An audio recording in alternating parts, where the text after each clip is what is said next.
Odišla a jej život bol v ohrození. Reč je o dôchodkyni, ktorá sa stratila na okraji Trenčína.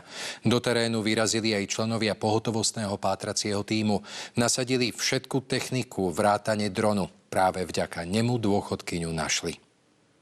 Členovia pohotovostného pátracieho tímu majú za sebou ďalšiu úspešnú akciu. Zachránili stratenú dôchodkyňu. Stalo sa to v Trenčíne. Žena odišla na neznáme miesto. Začal sa boj s časom.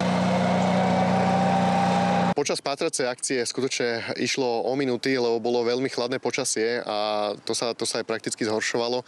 Preto ten rýchly zásah. Prepatrovalo sa široké okolie, polia, lúky, lesnaté porasty, vodné toky. Do terénu vyrazili so všetkou technikou. Pri pátracej akcii boli kľúčoví hlavne ľudia, ale dosť pomohla aj technika, a to napríklad dron s termokamerou, ktorý teda úspešne pani vypátral. Ležala na okraji poľa pri potoku, nevládala sa hýbať. Okamžite boli k nej vyslané pozemné jednotky.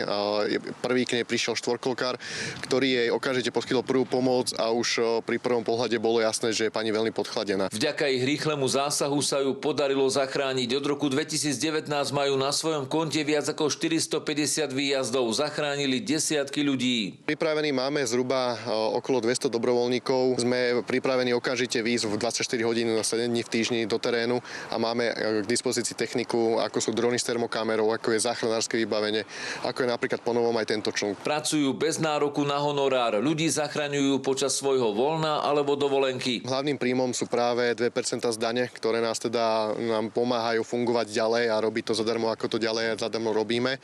Je to náš jediný príjem, aby naša organizácia mohla fungovať ďalej. Veria, že ľudia na nich nezabudnú ani tento rok a 2% z dane im pošlú, aby mohli pomáhať tam, kde bude treba. Zachraňujeme životy, lebo záchrana života je pre nás prioritou. Pavol Čertík, televízia Joj.